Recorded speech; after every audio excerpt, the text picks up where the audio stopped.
Good afternoon and welcome to the next in the series of the Deep Crawl webinars. My name is Jon Myers, and as normal, I will be your host today for the next one that we have up. And as always, we have a great subject and a great presenter for you. Today, we are going to talk about how to make e-commerce product pages content unique, which is a fantastic subject and a real hot topic in the industry at the moment. And today, to back that up, we have a brilliant presenter for you. Kristina Azarenko, who is the founder of MarketingSyrup. Thank you so much, Kristina, for taking the time to be with us here today. Hey everyone, thank you so much for having me here. No, it's great to have you and really do appreciate that, taking the time out your busy schedule as the day starts. Topic's going to be fantastic. Really excited about this one, as I always do, and I love hosting it through to obviously the Q&A side of things. But I wanted to take a moment just to take a step back on some very, very sad news that hit us this morning as we've all kind of woken up, and just acknowledge that fact before we get into today's webinar. I wanted to take, as I say, a moment to acknowledge the loss of one of the industry's great SEOs, Hamnet Batista, the CEO of RankSense. I know that myself and Kristina knew him personally, and for me, he was a vision in his field and a real inspiration to many, and he has been taken from us way too soon. As I say, on a personal level, it was an absolute pleasure to know him. On a Deep Crawl level, it was an absolute honor to host him on a webinar like this in 2019, back in August, where we talked about Python and we talked about automation and all things SEO that he was incredibly well known for. And he taught, he trained, he helped a lot of people in this industry.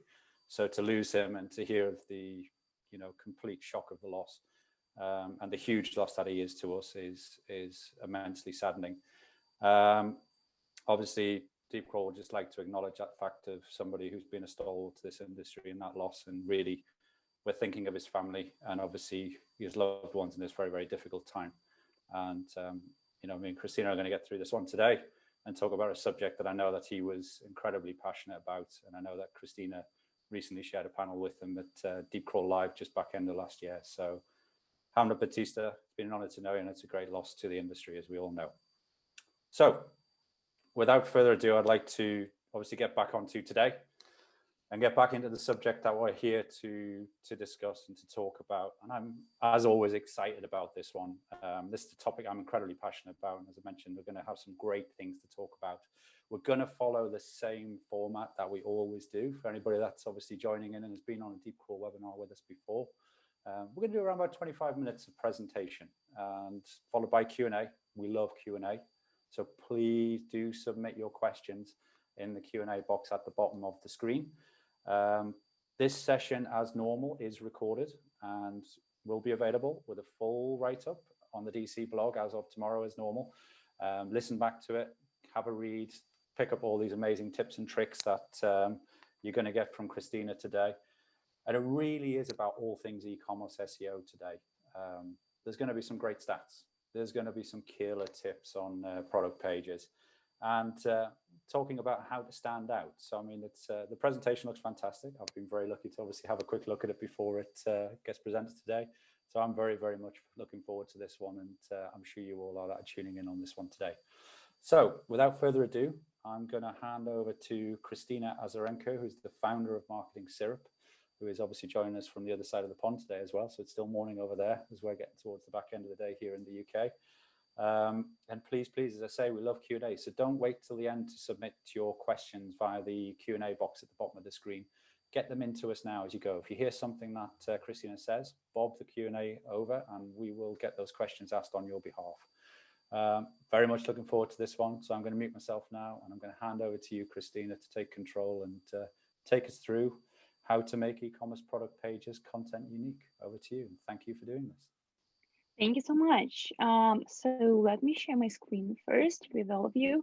Thanks everyone for joining us today. This is not an easy day, so but we are going to make it through. So yeah, as Jon said, today I'm going to share actionable advice on how to make product pages unique.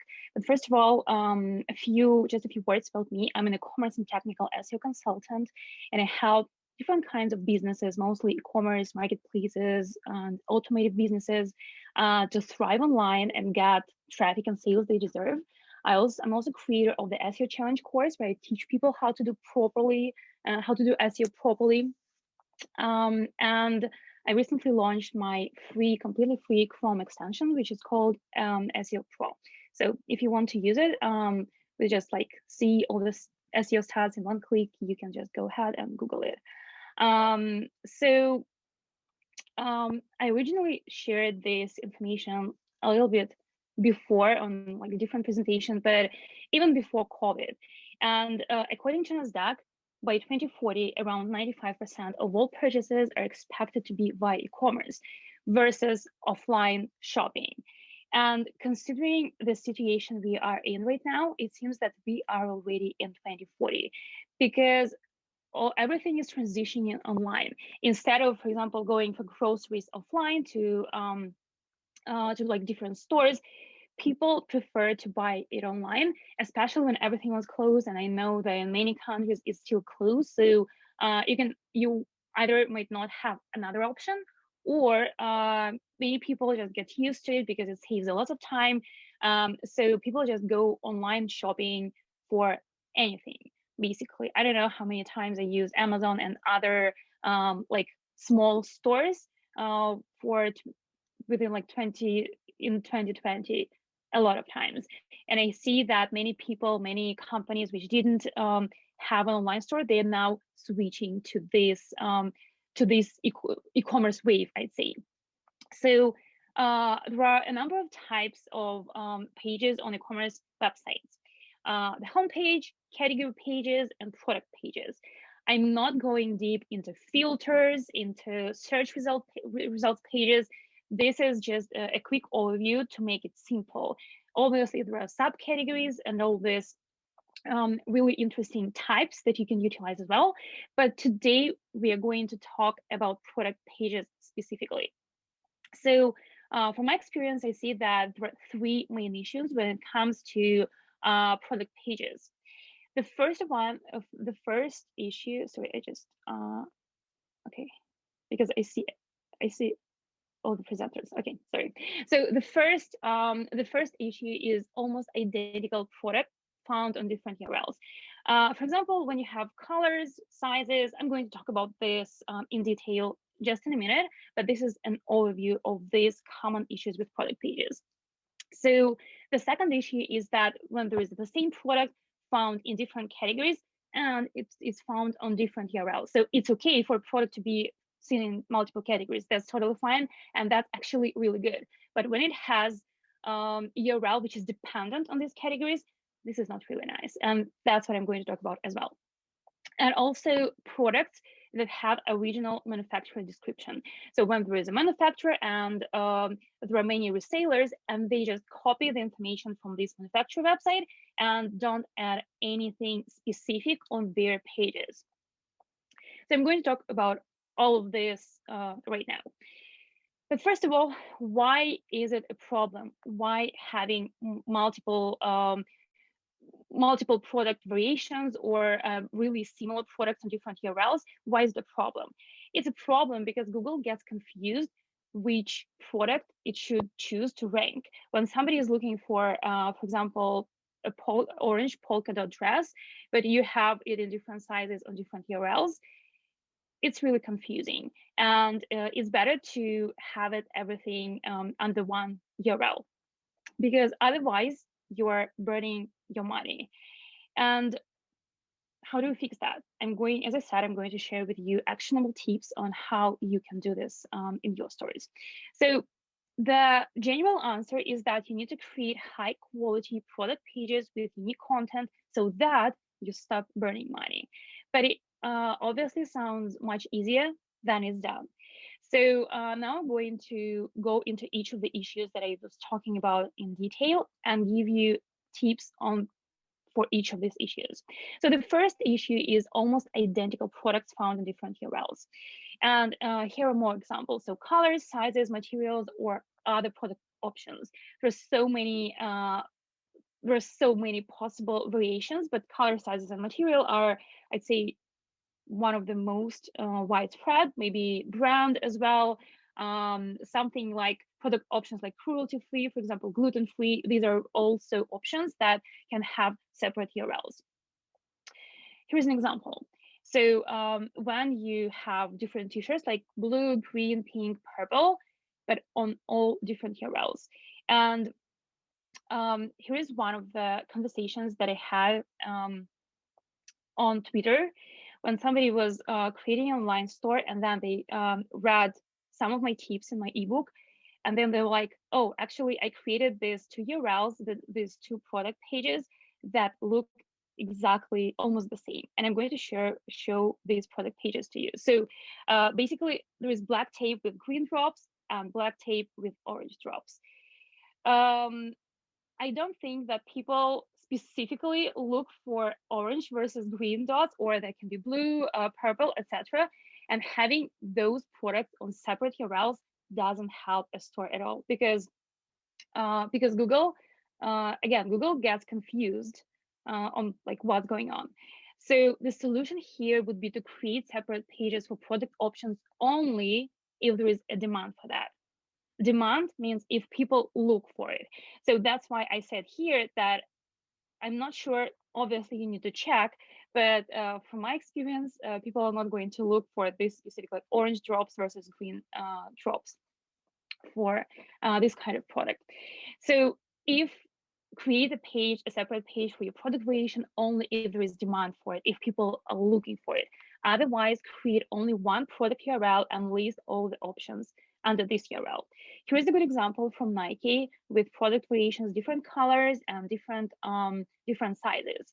And it's also great, like this goes one next level, right? When you in catalog, when somebody is searching, for example, for black sneakers, you can show black variation there. If somebody is looking for, let's say, blue sneakers, you are showing the variation there.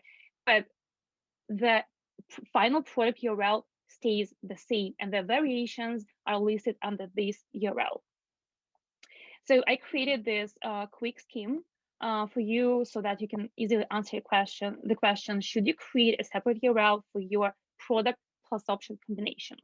So first of all, ask yourself a question. Does your product plus option combination have enough demand or search volume?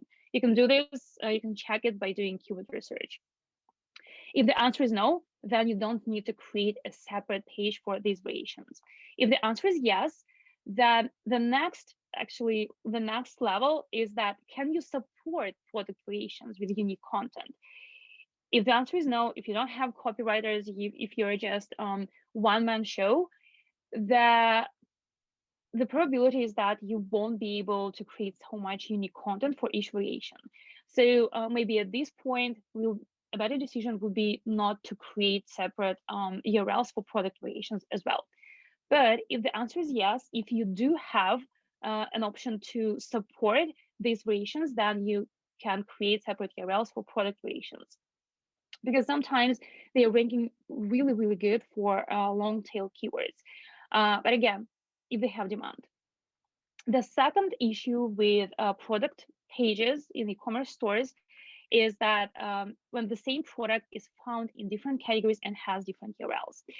So I was touching on that when I was going through the overview of these issues, but the main problem is that when the URL of your product is dependable on the user journey. So basically, it's okay, as I said, it's okay to have a product belonging to different categories. It's even better than belonging to just one category. It also helps with internal linking. But if your product URL is dependable on the category, so that it has like category indication in it, and then you end up with multiple URLs for the same product depending on which category you assign it to, this is a problem. And this is a real example from one of the stores. I actually love the store, but they are not really relying on SEO a lot. They could do so much better in SEO. So here's an example when this is the same product. When the same product belongs to the category new, and the same product belongs to like normal category of jackets in this particular case. So as you can see, the URL is the same. Both product pages are indexable, so they have index follow match robots, and they don't have canonical tags. What that means is that basically it's up to Google to decide which URL it should rank. Maybe it will rank both URLs, maybe not. It just depends on many other things, on the internal linking. But in this case, you're giving this decision power to Google instead of controlling something on your website. And this often backfires. So the solution here, there are actually two solutions. So the first solution is to remove the category indication from the URL, so that no matter from which category, which basically user journey your customer takes on your website, you will like this customer will end up on the same URL. So if they're going, for example, to specific women t-shirt from women's clothes and then women t-shirts, and then they're going to v-neck slim fit top, for example, they are going to end up on one page. And when they're going through t-shirts and then women's t-shirts, they're going to end up on the same page no matter which category path they're using. One thing here though is that and this is a very common issue that I see my customers, my clients do before we do audit, is they can have this like the right URL for the product, but the URL from the category pages or from like other types of pages in an e-commerce website, the URLs are not canonical. The URLs still have like not the URLs, sorry, internal linking. Internal linking still has this indication of category pages, of categories in the URLs. So what you need to do if you remove category indication from your URLs, and this is very common in Shopify specifically, you need to mind the internal links. They should point to your canonical URLs. So in this case, if the canonical URL is just product holistic, then it should be domain and then product holistic, removing collections and all boots. This would be the right decision in this case. And the solution two is you need to choose a canonical product version and make other product variations point to it. So basically, if you have a product with under women t-shirts and then product name, and you see it as a canonical version, you want Google to see it as a canonical version as well. Oh, actually, vice versa here. So it's going to be a duplicate, and the canonical version will be t-shirts, women, v-neck slim fit top. It doesn't matter. It's just like how I created this as an example here. So basically, the URL on the bottom, t-shirts, women, v-neck slim fit top, is going to be canonical, and all the other products, the same products but just with other category indications, they're going to point as canonicals, the canonicals to this URL. In this case, you're just consolidating everything instead of, okay, you can't remove. Sometimes for big stores, it can be really painful process to remove all these category indications. That's okay, that happens, but at least you can use canonicals to consolidate this value for your product pages. And also, my note about internal linking is applicable here as well. Your goal is to always link to canonical URLs of your product pages, category pages, it doesn't matter. In this case, I'm talking about product pages. So your aim is to link to the canonical version of your product page from all other pages on the website. Okay, so the third issue would be products with original manufacturer's description.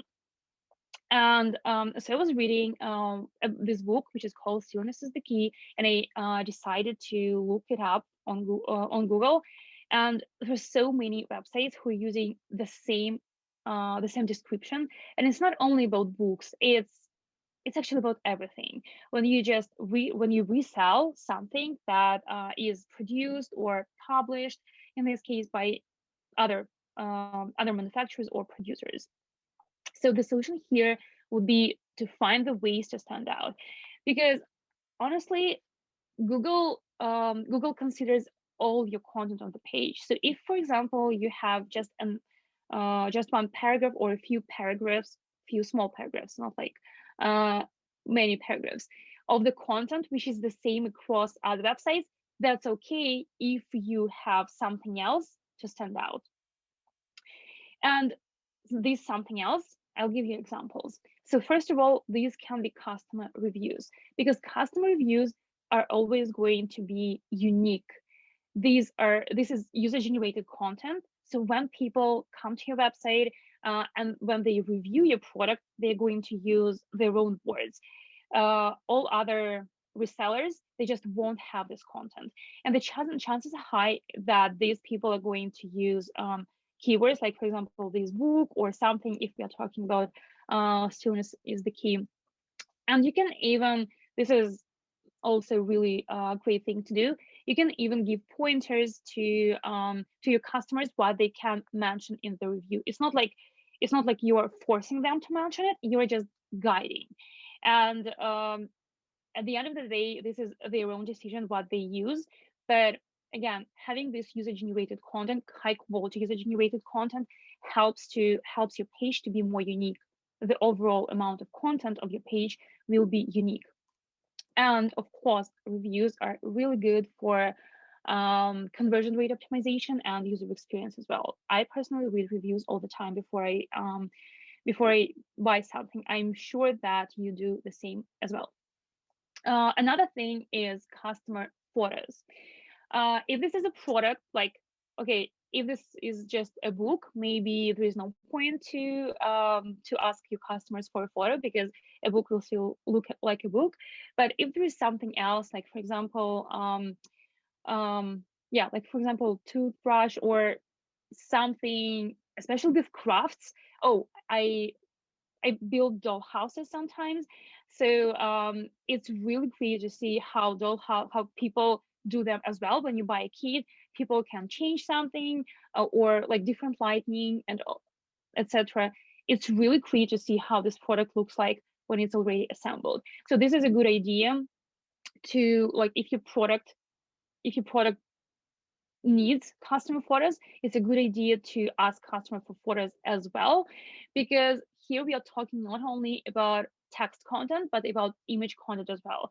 And you need to make sure that your image content stands out the same as text content, because if somebody's searching for your product and they're using image search, if you have the same image than 100 other resellers and in general manufacturers do, you're not going to stand out. But if you have unique images, that's where you're going to get more traffic, especially from image search to your product pages. The third way to make sure that your product pages have more unique content is to use customer questions and answers. So there are two options. You can either have again, user generated, like Amazon does. All the screenshots are from Amazon, because I find that they are doing a really good job at making sure that their content is unique. So they obviously do have lots of people coming to their website. So for many products, you'll see that there are customer generated questions and answers. If your store or if your client's store is not that popular, that's okay. And in this case, instead of using user-generated questions and answers, you can use other tools, other methods to include those. You can basically add them yourself instead of waiting for people to come to your website and ask a question and other people to answer this question. You can create basically FAQs based on the questions that people ask online. And here I'll show you a few ideas where you can get the ideas for these questions. So first of all, Google questions. Google auto-suggest. This is one of the best things ever because that's where Google gathers this information based on people's searching, based on different forums, and it gives you really, really, really good insights of what you can add. For example, candles. I don't know, are candles bad for you? This is something that, like, if if I'm shopping for candles, maybe I could hear like some of my friends telling them that this is bad for me, like burning and all the stuff. So if you address this question right on the page, then it may be a really good like sales point, and also removing objection. And also, if we are talking about product pages and SEO, adding unique content to your website. Just don't copy the answer from other people. And what I really love about Google Auto Suggest is that if you click to expand one of the questions and then they collapse it, it shows you more and more questions. I try to do it a few times, and like the questions are just popping up, and yeah, that's just amazing. Don't stop on 4 or 5 first questions that Google shows. Explore further. The next, this is one of the things that I really love, is to use customer chats. Your customer support, like if you have customer support team, this is gold mine of the information that your website is missing, the questions that your potential customers have, and maybe and especially objections that they have as well. So if you can address them, if you can write, if you can add unique questions and answers to your product pages about that, that would be amazing. So talk to your support team if you have one. They have lots of things to do, to share with you, and also obviously they have lots of things to do. But yeah, just maybe make a process for them to just fill in the information, like unique questions that people have, so that you can address them afterwards, or your marketing team can address them afterwards on the product pages. Also, forums and QA websites. So for example, again, we are talking about candles here, so let's stick to this. I just Googled core candles, and I found these amazing questions, like why is burning candles relaxing? This can be a good start for your FAQ part on your product page. Or again, is burning candles unhealthy? Okay, it's also about objections. And one more thing that you can use to find really good ideas for your questions and answers that you can add to your product pages are also answer the public. There are some more resources like that as well. They basically go through different sites like Quora, like Reddit, and they put together the questions, and I believe Google results as well, and they put together the questions that people ask. So here is an example of also asked. As you can see, there are many things to play with. So if you use this, basically either of these suggestions, Google Auto Suggestions, forums, or these tools which compile this information, this is amazing. You're going to find really good nuggets. Okay, so let's summarize. Today I covered three main issues with product pages and product pages not being unique in online stores, and I gave solutions for each of these issues. The first issue is almost identical products found on different URLs. Let's say color, size, etc. The solution here would be all product variations are found on a single URL, or I should actually add here, or if there is a demand for particular product variations, you can create pages. Just make sure that you have availability, you have a team to support unique content on these pages. The next issue is that is when the same product found in different categories and has different URLs. There are two solutions to this. You can choose either or. You can either remove the category indication from the URL and also update your internal linking to reflect this, or you can choose a canonical product variation and also update your internal linking to reflect this. And last but not least is a product with original manufacturer's description. You need to find ways, in this case, you need to find ways to stand out, and these can be reviews, Q&As, etc. Because as I said, Google evaluates your page based on everything that you have on the page, not just like if you have a few paragraphs of the content that copied from the manufacturer. That's okay if you have other unique content. Okay, so these were my main actionable tips today for product variations on how to make sure that your products are unique. I'm sure that there will be many interesting questions as well. I'm excited to answer them. Meanwhile, if you're interested in e-commerce SEO tips, you can sign up for my free e-commerce newsletter, SEO Shop Up. You can just, again, Google it or use the link that you see here. And now we are going to questions. Amazing. Thank you, Kristina. Really interesting presentation to listen through, and some really, really actionable tips in there, which is fantastic as well.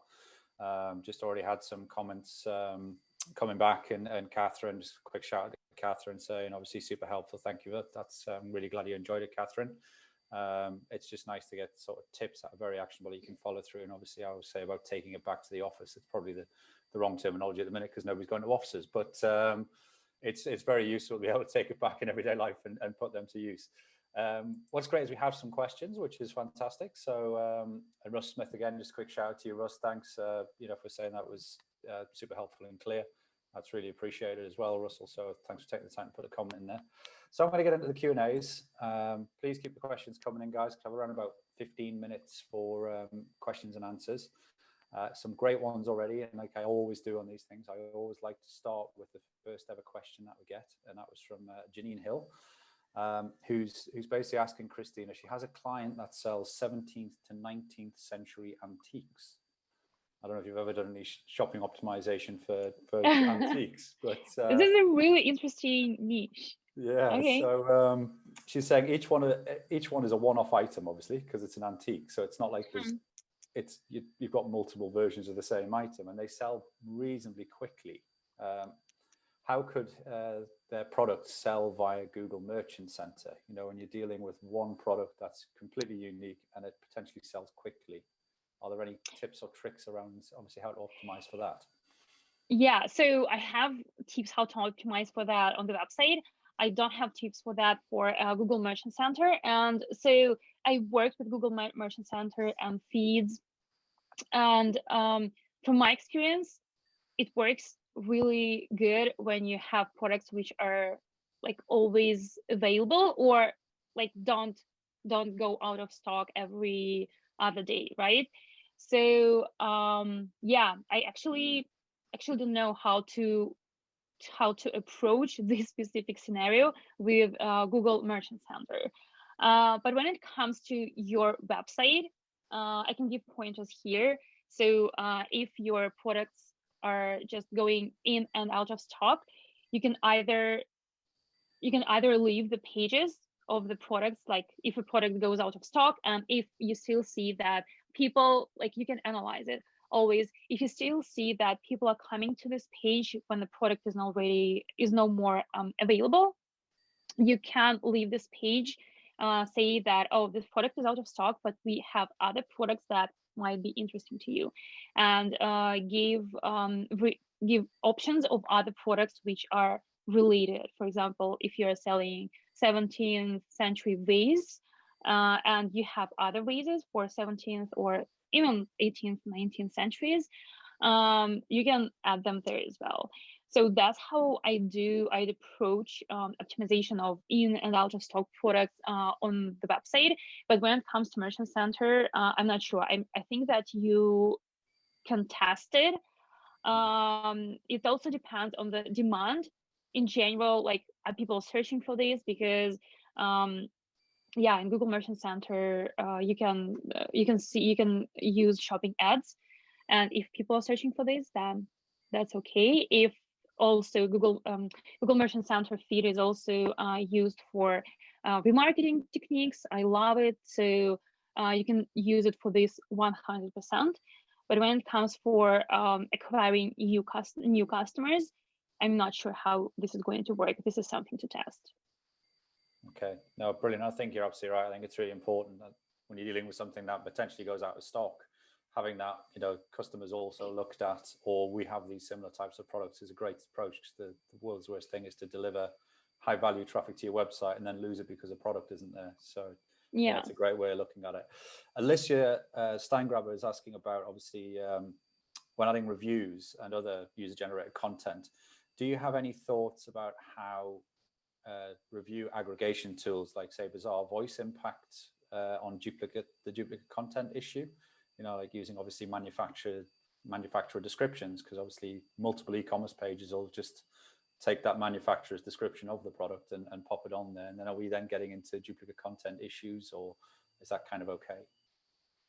Yeah, so ideally how I prefer this to be done is to have an option to submit and display your reviews right on your website. But when you're using other things like Kiosk, there is Kiosk as well, and like other tools, yeah, like you will still have these reviews displayed there.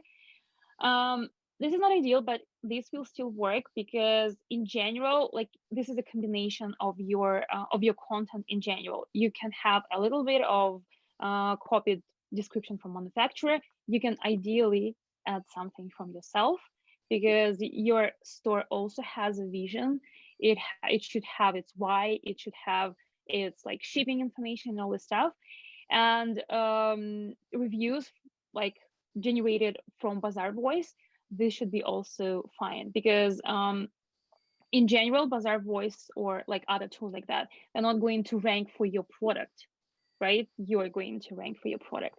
So that's potentially fine. But again, I prefer this to be right, like on using these tools to add reviews option to your website, rather than collect reviews somewhere else and then add it to your website. No, absolutely, and I couldn't agree more on that. And I think as well, it leads quite nicely into the next question, actually, from David Garcia, who says and it's an interesting one, so I'm going to be interested to get your take on this one. It's he has a client that ranks on the first page for their 4 most popular products. The issue is that the page ranks, you know, the home page ranks first, even though they have them on specific product pages for each of those 4 products. You know, do you have any ideas why that might be happening, and how they could get the product pages ranking ahead of the home page, because it's specifically a product? Yeah, I've seen it many times, and usually one of the reasons, like the main reason why it happens, is because homepage has much more authority. I'm not even talking about links now. I'm talking about generally the importance of this page within the website. And Google also has there's like topical relevance. So specifically, if these are products which so here is an example. If you are selling personalized kids gifts, for example, and you have a URL like for product or a category for blankets, let's say, your homepage can still rank first, because the overall idea of your store is personalized kids gifts. So the 2 things that I do here is, first, check if your product pages, if there are things that you can improve your product pages with. Are these product pages, you said there were 4 popular products. Do they have unique content? Are they optimized properly? Do you link to them from all other pages of your website, or they just found like in 2-3 clicks? This is something that I would definitely look into. And secondly, if that's what's happening, I would also make sure that you're linking to these products from your homepage. And eventually, maybe Google will prioritize the product pages over the homepage. But yeah, generally, if I were you, I'd try to find the ways to make product pages more significant. Maybe link them more from like within the website. If you're just selling these products and you don't really have categories, maybe you can add them to the main navigation. Maybe you have blog posts and you can link from this blog post to these product pages, basically making them more significant using your internal linking. And definitely, if you currently see that your homepage gets this traffic, make sure that you communicate your homepage that you have this product, so that when people land currently on your homepage, they still can get easily to these products that you're selling without like, oh, actually this is not something I was looking for because I just landed on the homepage. So these are the actions that I take in your case. No, I couldn't second that more, Kristina. I saw that with a client of mine that they had what they call their hero products. There was a specific kind of product that they just sold loads of, and they banked their annual kind of revenue in some respects on this selection of products. So having a link on the home page within the main site navigation worked really, really well for them. So just absolutely second what you're saying there. I think it's an absolutely great tip. Catherine as well is just asking us to kind of bring it back a little bit and bring it down. She says Catherine Bremen says she's fairly new to all of this and she's found this very, very useful. Can you give her a kind of a description of canonicalization and canonical links? I know it's a topic which we always talk about, canonicalization of pages. If you were to kind of just describe it in a simplified way, how would you describe obviously that process of canonicalization? Okay, so the overall idea of Google is to keep its index clean, so that for example, if you have 20 pages that are almost identical, Google won't spend its resources, because there's so many, like billions of pages, it won't spend its resources on indexing and ranking all of these pages. It will choose, and canonicals is one of the ways to influence it. So when I think about a canonical, I actually have an example like from different perspective on this. So think about paintings. I know it's going to it's going to make sense, I promise. So if we think about Mona Lisa, right? This is the only one. There is only one original. There are no other original Mona Lisas, like never, right?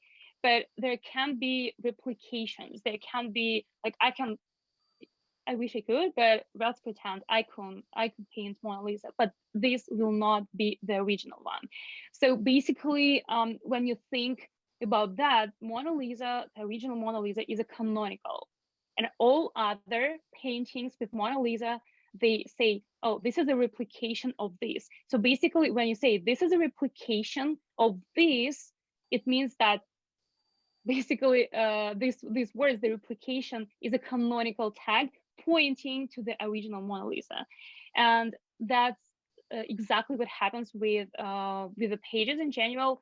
If you have the original page, it might not be the one that appeared the first, but the page that you want to see Google as the original, the most important page with like a number of similar pages, you are saying, oh, actually, please Google, treat this page as the original, and this page, like all other variations, are going to be just secondary and point canonicals to it. So yeah, basically that's how I usually see this, and I hope it makes sense now, like more sense now. Oh, it absolutely made sense to me on that one. I think as well, just to shout out something that you mentioned in your presentation as well, which I think is a great tip, which you kind of you talked about, and I think it's stop and really make a point of, is the way that you talked about when you talk about canonicalization, and as you say, shouting out to Google which page you want to be treated as the original. You also talked about the importance of changing the internal linking of the site to link to that canonicalized page, because a lot of people forget about that. Yeah, I think exactly. That's a really top tip, because as we all know, Google loves to navigate, and internal linkage to Google is a huge ranking factor. So just shouting that tip out, I think that's something people should really take to mind, because I see lots of sites, like I'm sure you do, where people canonicalize pages and then the internal linkage of the site just stays the same. So just wanted to shout that one out as well. Ali's also asking just around best practice for content on product pages. If you could give one or two top tips whenever you look at content for a product page, what would you be looking for as your kind of top things to want to see in a content for a product page? Yeah, so don't usually take just an SEO approach, because I believe like SEO is the driver of traffic, but at the end of the day, you need to be able to also communicate the value of your product to the customer, and also move any objections. So in terms of the content that any product page would need is clear pictures, and so and in terms of SEO, they should be added within like web standards. So basically you have like your URL to the image within source, not source data source, not anything, just source, so that Google can see this, not background image, just source. And also using alternative tags. This goes a long way. It's honestly, sometimes people think, oh, this can't be that simple, but that's actually really important to use alternative tags there. So this is one of the things. The second thing, in terms of usability and conversion rate optimization as well, sizing, shipping. You might not have like big chunks of text on each of your product pages talking about shipping. This is not the best way to do this. You can have like a pop-up, or you can have a link to your shipping page, because people need to know this as well. And when also comes to your specific product, describe your product, because and ideally, again, if you're using description from someone else, still you might add something unique to it. You can rewrite it, you can add something something different. Describe what this product does, what it's used for, and this is just common sense, but it also helps SEO, because everything like conversion rate optimization, UX, sales, marketing in general, and SEO, they have the same goal. So if you describe your product properly, give pointers on how people can return it if it doesn't fit, or which sites people should use, this all has really great impact in terms of SEO and conversion rate optimization as well. Yeah, absolutely. And it's I think it's, as you say, it's bringing everything hand in hand, and making sure the site performs well for the user, as well as performing well for Google. And Russ Smith's just asking the question is, how important is, we touched on unique content just before, and we're talking about bizarre voice reviews and stuff like that, but how important is unique content for each product that is listed on the website from an SEO ranking perspective? Is Google going to want to see fresh, unique content for each product, or can we have some level of crossover and obviously operate in a more of that sort of way? Yeah, so I'd say like mobile first indexing, it's coming, but it has been already there for years, to be honest.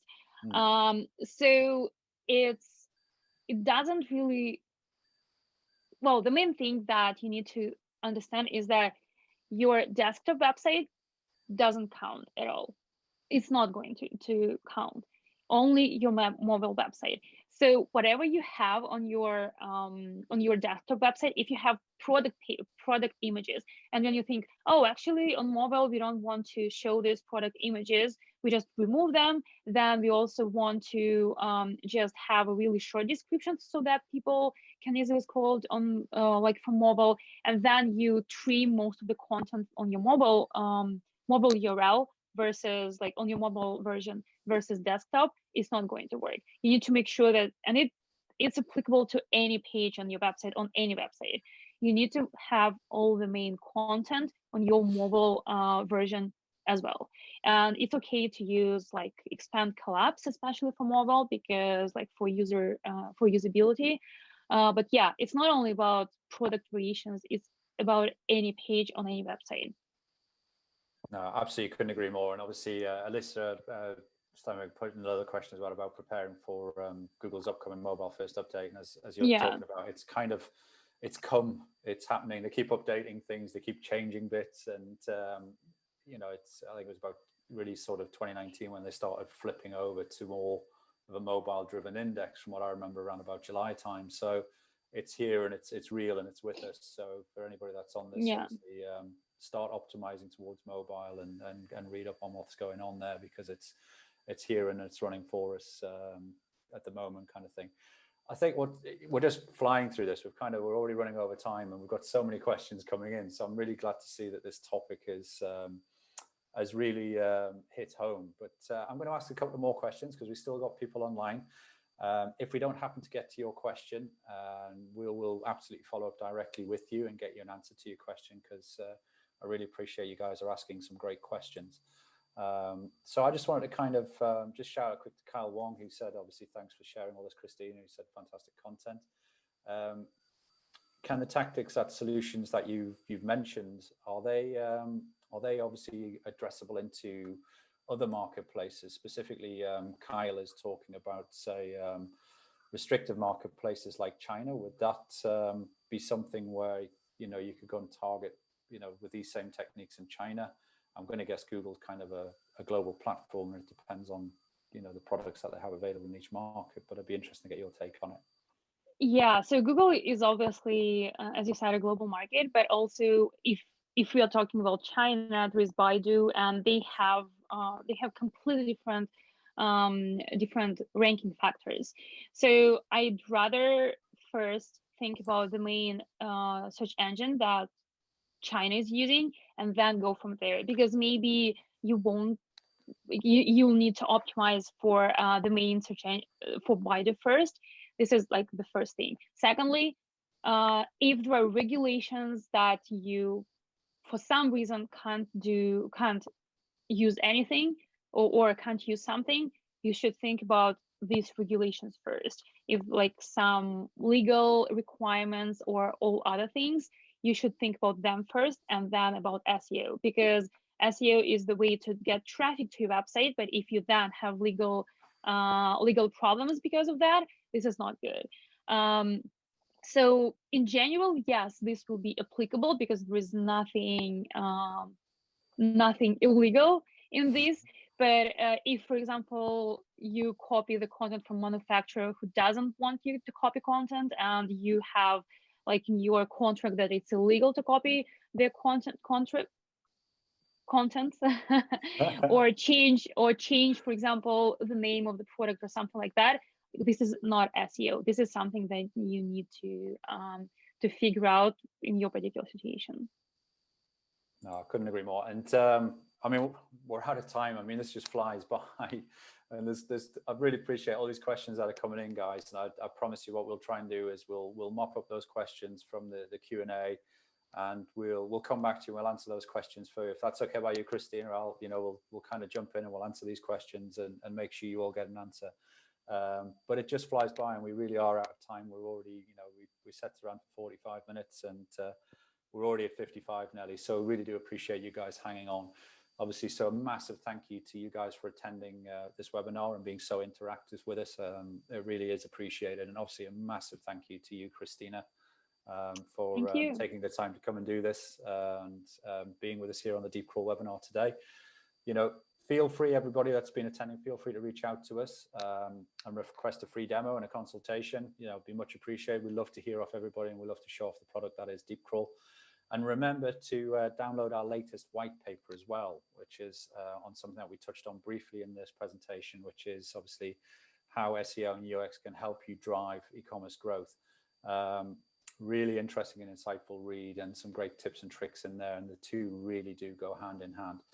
As mentioned, as normal, there will be a full write-up of this available tomorrow on the DC blog with a recording, which you can all listen back to these very helpful tips and tricks. And please, please, please do fill in our survey. We love your feedback. Let us know if we're doing well. It's been great to get some comments on here saying how great the content has been today, which is always massively appreciated. Tell us if we could do some things better, and ultimately also suggest some speakers. We like to get some of the best on here. So let us know who you'd like to hear from, and we'll see what we can do for you on that front. Our next webinar is on the 10th of February, which is a Deep Crawl Deep Dive, we're calling it, which is a new webinar series, which is going to be very much sort of product driven as well. So we're going to start with a product update and show you guys around everything that we have to do here at Deep Crawl. So all I can say is this was obviously Deep Crawl's latest webinar in the webinar series that we've done. A massive thank you to Kristina Azarenko from MarketingSyrup for being with us today and talking all the things e-commerce. So thank you, Kristina. Thank you very much. Thanks for having me, and thanks everyone for the questions. They are amazing. Thank you. My name is Jon Myers. It's been an absolute pleasure to host you on the latest one, and I look forward to seeing you all again very, very soon for the next in the series of the Deep Crawl webinars. Thank you. Thanks. Bye.